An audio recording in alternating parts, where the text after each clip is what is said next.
नमस्कार, मैं मनोज बिश्नोई और राजनीति की दुनिया में आपका बहुत बहुत स्वागत है। रेड प्लस न्यूज़ में भी स्वागत है।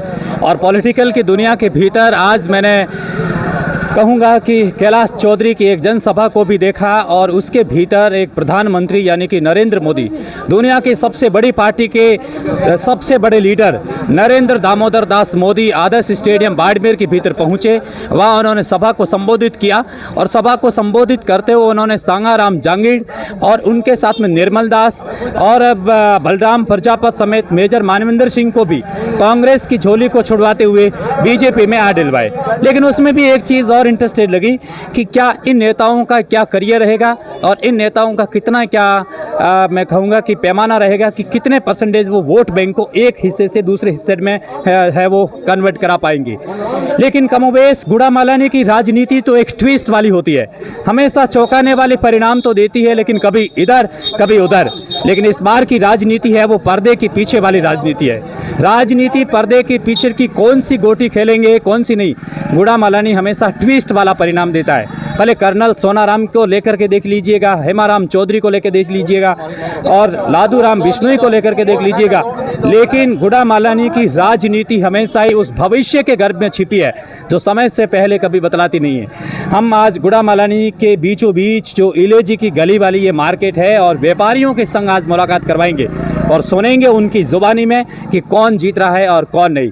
तो सबसे पहले इस चैनल पर आपका स्वागत और मुझे बताइएगा कि इस रण के अंदर कौन जीत रहा है।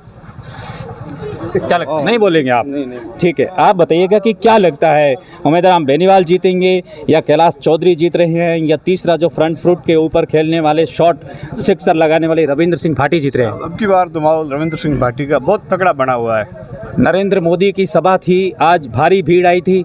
सन्नी देओल भी आ रहे हैं, कंगना रनौत का भी नाम सुना है, योगी आदित्यनाथ भी आतंक के हैं, केंद्र सरकार की पूरी यूनिट यहाँ आ रही है। फिर भी आप कह रहे हैं भाटी का? तो भारत के प्रधानमंत्री है, आदरणीय है मोदी जी, उनको देखने के लिए भीड़ तो उमड़ती है। उसमें रविंद्र सिंह भाटी का कोई लेना देना। रविंद्र सिंह भाटी का लोगों में क्रेज़ है और इस तरह से वो दिलों पर राज करने लग गए कि आने वाले टाइम में 26 तारीख को ये मतदाता साबित करके दिखा देंगे कि वास्तव में भाटी का क्रेज़ था।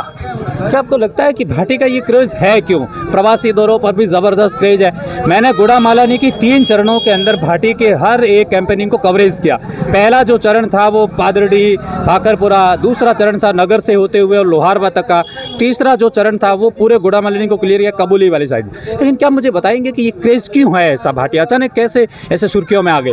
भाटी का क्रेज़ इसलिए है कि साहब कोरोना काल में भी इन्होंने बहुत मदद की पब्लिक की और आज भी ये कर रहे हैं। आज भी किसी को हॉस्पिटल का काम पड़ जाए, भले से एम्स का हो, कॉलेज का हो, कोई भी युवा हो, जो भी कॉल करता है उसका कॉल रिसीव करते हैं और तुरंत उसकी कार्रवाई करते हैं। लेकिन प्रकाश माली ये कह रहे हैं कि भाटी जीतने के बाद न घर के रहेंगे न घाट के। नामांकन सभा कैलाश चौधरी की थी, प्रकाश माली भाषण दे रहे थे, वो कह रहे थे कि भाटी जीतने के बाद जाएंगे कहाँ, सत्ता तो मोदी की आने वाली है। जी ऐसी कोई बात नहीं है, इनका जो जुड़ाव है भाटी साहब का वो बीजेपी पार्टी से ही है और हम शुरू से कांग्रेस पार्टी के कार्यकर्ता है यहाँ के गुड़ामालानी के। लेकिन हमारा कहना यह है कि हमारे जो डोटासरा जी है वरिष्ठ कांग्रेस के, वो भी कह चुके हैं कि भाटी तो बीजेपी का है और ये बीजेपी में जाने वाले।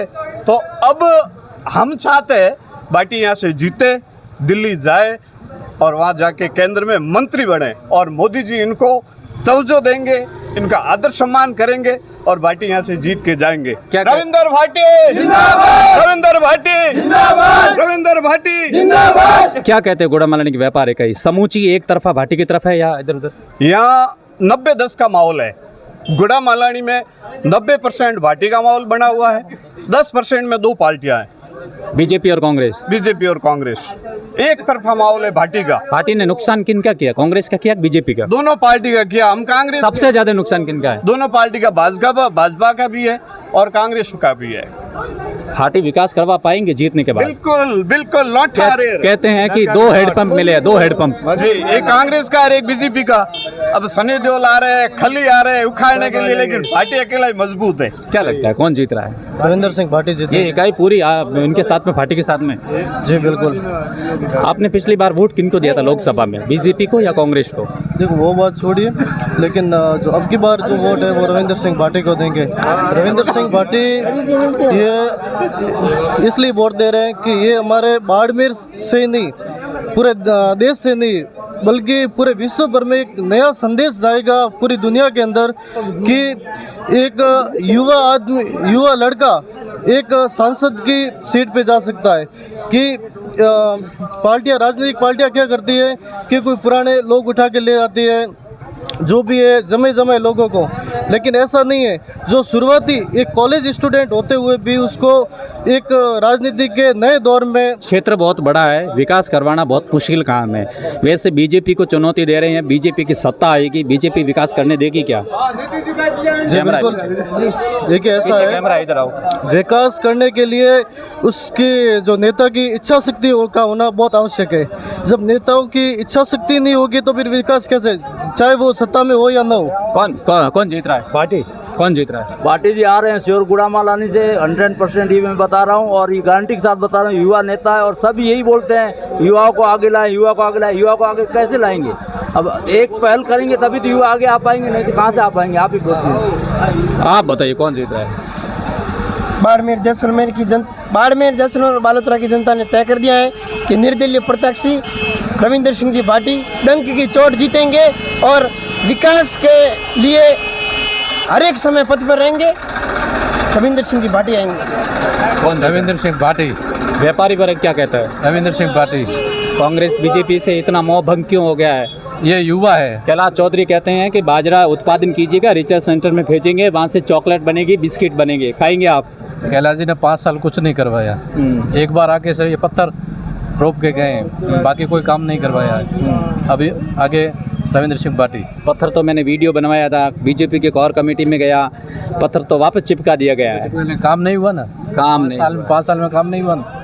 क्या लगता है कौन जीत? रविंदर सिंह भाटी लौटा है और लौटा रहेंगे और उसके साथ सहमत से वोट देंगे। पूरी मार्केट इनके साथ है क्या?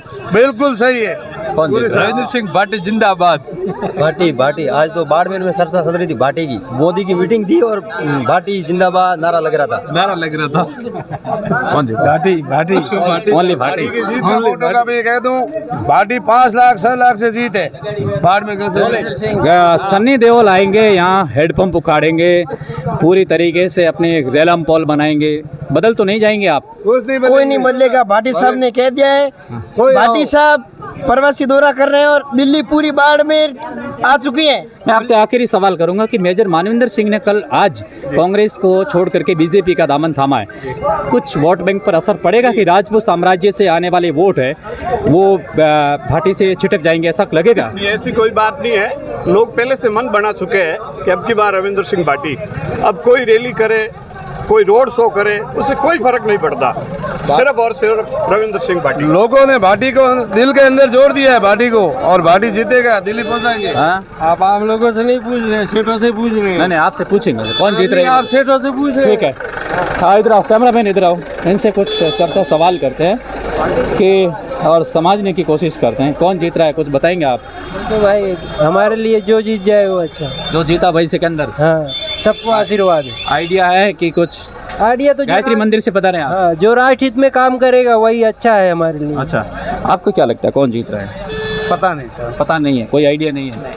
आप आएंगे सेठ जी इधर, थोड़ा बताएंगे हमें। आप इधर, पहले मैं आपसे चर्चा कर लेता हूँ, मुझे बताओ कि बीजेपी या फिर कांग्रेस या भाटी? नहीं साहब, निर्दलीय यूँ, क्योंकि JNU कॉलेज में उन्होंने अपने मतलब छात्र हितों के लिए इतना किया कि सारे युवाओं को लेके उसने विधानसभा घेराव कर लिया, तो वो उसके साथ जनता है, अगर उसका काम नहीं भी बने तो वो जनता को साथ लेके कुछ भी कर सकता है। यूथ किन के साथ में? गुड़ामालानी का यूथ किन के साथ में? गुड़ामालानी का यूथ पूरा भाटी साहब के साथ है, और एक तरफा माहौल है भाटी साहब का, एक तरफा जीतेंगे, क्योंकि उनको सब युवाओं की शक्ति है, वो मतलब उसके आगे कोई नहीं है, उनके आगे कोई नहीं है। हाँ, एक तरफा माहौल है। अच्छा, क्या लगता है कि ये बीजेपी से वोट छिटके हैं या कांग्रेस से? दोनों पार्टी से वोट टूटे, दोनों जाट कैंडिडेट है, जाटों को वोट टूटे हैं, और इसके साथ 3600 कौम है, एक कौम नहीं 36 ही कौम है, तो इसको मतलब कोई मतलब मुकाबला नहीं इसका। बीजेपी से लोग इतना मोहभंग क्यों कर रहे हैं, कोई बताएंगे कारण? बिल्कुल, नहीं, क्यों मोह भंग क्यों है? बीजेपी से लोग अलग क्यों हो रहे हैं? जब आप 370 धारा हटवाई है, राम मंदिर का निर्माण किया है, सब कुछ बढ़िया चल रहा है काम, कह रहे हैं, लेकिन बीजेपी से मोह है या फिर प्रत्याशी से? क्या बोल रहे हैं? बीजेपी से कुछ नहीं है, प्रत्याशी सही नहीं उतारा है। पिछले 5 साल में मंत्री जी रहे हैं, विकास कार्य नहीं हुआ है, इसलिए मोह भंग हो चुका है। और अब जनता ने तय कर दिया है कि युवा चेहरा 26 साल की उम्र में सांसद, सबसे छोटा, भारत की संसद में सबसे छोटा सांसद होंगे। लोगों की उम्मीद है कि युवा आगे जाए और एक साधारण परिवार से आने वाला रविंद्र सिंह जी भाटी छात्र संघ अध्यक्ष के समय इन्होंने बड़ा ही विधानसभा घेराव किया था, उसमें छात्रों के लिए लड़े थे, तब से ये आगे आ चुके हैं। इनका राजनीतिक वो स्टूडेंट यूनियन का एक, मैं कहूँ तो फेडरेशन था या मैं कहूँ कि एक संघ था, लेकिन ये लोकसभा का मामला है, यहाँ कई विधानसभा है, ये बहुत बड़ा क्षेत्र है। पार्टी जिसके खिलाफ जीत रही है उनकी सत्ता आने वाली है, आप समझे बात को। बहुत बड़े इस लोकसभा क्षेत्र के अंदर विकास कैसे मुनासिब होगा जब एक निर्दलीय विधायक, बीजेपी 400 पार का आंकड़ा कर रही है, 400 एमपी एक साइड में होंगे, भाटी अकेला होगा, एक शेर इन 400 शेरों से कैसे लड़ेगा?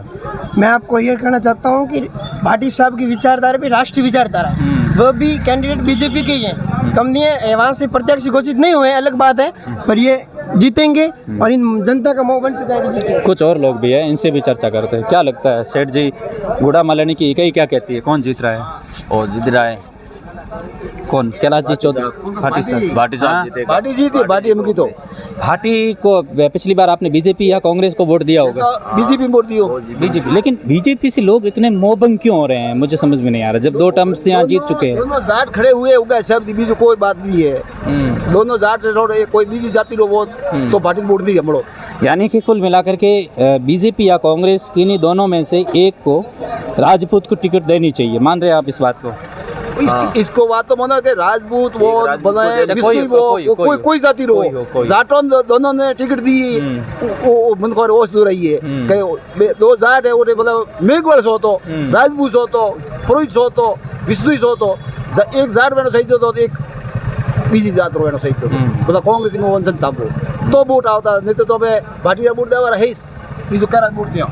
युवा लड़का है, विकास करवा पाएंगे? हाँ युवा है, बुढ़ा भी जाइए माँ जो हालता हूँ कौन दिए वो 15 दिन जी भी है, युवा है, उसको युवा को वोट देना चाहते हैं, इसलिए युवा को ही देना चाहिए, नया आदमी है। यदि मान लो कैलाश जी की जगह कोई और की टिकट मिलती तो आप बीजेपी की ओर मूड कर? हाँ कैलाश जी जगह दूसरे टिकट मिलती तो मैं मार तो बीजेपी फटिया नहीं करो, मैं मोदी से कोई दुश्मनी नहीं है। मोदी तो आना चाहिए ना। रविंद्र सिंह जी है, भाटी साहब है, ये भी मोदी का ही है, मोदी के पास में ही जाएगा। ये बात बहुत चर्चा चल रही है इस बात की। बस यही है, इसलिए युवा आदमी है, काम करने वाला आदमी है, इसलिए रविंद्र सिंह जी को वोट देने का है। रविंद्र यहाँ से जीत जाते हैं तो बहुत ज्यादा वोटों से, बहुत ज्यादा वोटों से, 2 लाख जीती, 2 लाख से जीत जाने के बाद विकास करवा देंगे। बहुत बढ़िया विकास करावी। कोई हाँ यहाँ पर 90% है, 10 वो है और 90 रविंद्र सिंह। मोदी आज बाड़मेर में आए थे, आप गए थे क्या? बाड़मेर गयो कहूँ को मावे वो दिन तो देखो वास्ते को गया है, बीजू कोई जो भीड़ थी वोट नहीं देंगे, वोट नहीं दिए, देखो वास्ते जो भीड़ थी वो सारी भीड़ तो रविंद्र सिंह की थी, लोग तो वो देखने के लिए गए थे, वोट तो रविंद्र सिंह का ही था। वैसे ही गए थे कि क्या है, फ्री बैठे हैं और मोदी साहब आ रहे हैं और चले जाए, इसलिए गए थे। वोट तो यहाँ रविंद्र कोई पार्टी तो वोट आती सब रविंद्र की पार्टी थी, जतरा वोट आज बाड़मेर इस हुए हैं, वोट सब भाटी को देना है, भाटी का जाना है, भाटी के सिवा कुछ है ही नहीं, टोटल भाटी है। हाँ यानी कि मैं आज गया था उधर, मैंने बीजेपी के बहुत सारे वहाँ जो फॉलोवर थे या प्रशासन कहूँ जो भी आए थे, मैंने उनसे चर्चा की। वे कह रहे हैं कि गमछा तो बीजेपी का है लेकिन वोट नहीं देंगे, इसके पीछे का क्या कारण है? वोट भाटी नहीं मतलब बीजेपी आज गाड़ी में तो तेल भराई बीजू भराई हुआ है, अतरी भीड़ थी, वो कहते भाटी साहब कोई तेल भराई नहीं बीजू तो मतलब 7 लाख रुपये मतलब पिला हुआ था। हाँ किसी ने नहीं, किसी ने तेल आज तो मैं तेल भराने आया है, आज उठे आया है पूरा तेज भराई हुआ है 20,000 दीदा है भाटी साहब कोई 20,000 देना पड़े नहीं कोई रिश्वत देनी पड़ी थी मैंने तो अडोड पड़े माए भाटी साहब एक चीज़ को मान रहे, शिक्षा चिकित्सा ये सारे मुद्दे गायब हो चुके हैं चुनाव में। आप मानते हैं शिक्षा पे कोई बात नहीं कर रहा है, चिकित्सा पे कोई बात नहीं, सड़क पे कोई बात नहीं, पेयजल पे कोई बात नहीं, बिजली पे कोई बातचीत नहीं कर रहा है, कॉलेज में प्रोफेसर नहीं है कैलाश से बात नहीं कर रहे हैं, चाहे कोई मंत्री शंत्री कोई भी हो, कोई भी नहीं। एग्रीकल्चर कॉलेज का हाल बेहाल है, कोई बात नहीं कर रहे हैं। बीज विपणन केंद्र का हाल और हुलिया बदल चुका है, कोई बात नहीं कर रहा है। रिसर्च सेंटर नहीं है, केवल जो कागजों में चल रहा है, कोई बात नहीं कर रहा है। आप इस बात को मानते हैं कि इन समेत इस सभी मुद्दों पर कोई चर्चा नहीं कर रहा है? चर्चा उन चीज़ों पर किए जा रहे हैं 370 जो राम मंदिर है, इन चीज़ों में शिक्षा चिकित्सा रिसर्च सेंटर बीज विपणन केंद्र 24 घंटे बिजली है कि नहीं है, मीठा पानी है कि नहीं है, नहर में पानी आता है कि नहीं आता है, समय पर आपको बीमा मिलता है कि नहीं मिलता, इन पे चर्चा नहीं की जा रही। इन पे चर्चा करनी चाहिए कि नहीं करनी चाहिए ये बताइए। नहीं, चर्चा तो करनी चाहिए। फिर ये भाटी साहब जो दिल्ली जाएंगे ना, जब सब हो जाएगा ये इन पे चर्चा करेंगे वे। हाँ, फिर बाद में ये सब हो जाएगा। यहाँ कुछ और लोग, मैं इनसे भी चर्चा करता हूँ। आप मुझे बताओ कौन जीत रहा है? भाटी साहब। भाटी साहब। कुछ यहाँ भरत जी जैन साहब है। मैं चूंकि इस इलाके में आया हूँ, ये व्यापारियों से संबंधित है। भरत जी जैन साहब बताओ कौन जीत रहा है? कैलाश चौधरी। कैलाश चौधरी। चूंकि आप बीजेपी के कार्यकर्ता है तो जरूर कहेंगे, लेकिन दिल से बताइएगा कौन जीत? दिल से। ये हृदय क्या कहता है? हृदय रेडी रेट के। कौन जीत रहा है? कैलाश चौधरी। कैलाश चौधरी जीत रहे हैं। पार्टी है, पार्टी को वोट देंगे। राजस्थान में बीजेपी की सरकार है, सब लोग सरकार से जुड़े हुए हैं, इसलिए सरकार के साथ ही रहेंगे और सरकार के साथ कमल के फूल को ही वोट देंगे। डबल इंजन की सरकार चाहिए। हाँ, डबल इंजन की सरकार चाहिए। और सरकार में बाजरे से चॉकलेट कैसे बनाएंगे, कोई कला बताएंगे? हाँ, कैलाश जी कह रहे थे। अब उनकी बात है। चलिए, मेरे साथ में कुछ और है, आप मुझे बताइए। घेवर जी नाम है, घेवरदास जी। घेवरदास जी मुझे बताओ कौन जीत रहा है? कैलाश जी चौधरी। डेटाबास गांव होगा आपका? जी जी जी। डेटाबास का वोट बैंक किधर पड़ेगा? बीजेपी को, टोटल बीजेपी को। बीजेपी को? हाँ, एक तरफा बीजेपी। पार्टी को लेकर के कुछ जिक्र कर रहे थे अभी। नहीं, ठीक है, कोई कभी ऐसा बोलते हैं पार्टी जी युवा है, मोदी जी के नाम से लोग कह रहे हैं, बात चल रही है, लेकिन ऐसा कुछ नहीं है। बीजेपी के साथ में लोग हैं। विकास तो रिसर्च सेंटर बना नहीं है, रिसर्च सेंटर नहीं बना है, अनुसंधान केंद्र जो बाजरा। देखो धीरे धीरे बनेगा। बीजेपी की सरकार आई 10 साल हुआ है, कांग्रेस की सरकार 70 साल रही है, तब नहीं बना, तभी धीरे धीरे बनेगा। चलो, आज के इस एपिसोड में इतना ही। लेकिन किंतु बात यह है कि सबसे बड़ी बात यह है कि बहुत सारे आज राजनेताओं ने अपने पाले को बदला और दल बदलू राजनीति। बाड़मेर और जैसलमेर की तो एक भीतर की कहानी है, भले कर्नल सोनाराम को लेकर के जिक्र कर दिया जाए या मेजर मानविंदर सिंह का जिक्र कर दिया जाए या तमाम उन छोटे मोटे राजनेताओं की बात कर ली जाए जो निजी स्वार्थ को साधने के लिए उन इश्यूसेंस के बारे में हमेशा बात करते रहते हैं, जो अपने हित के लिए काम करते हैं। आप देखते रहिए रेड प्लस न्यूज़। आज के इस एपिसोड में इतना ही। मिलेंगे कुछ और एक और नए एपिसोड के साथ में। तब तक रेड प्लस न्यूज़। बहुत बहुत शुक्रिया, बहुत बहुत शुक्रिया।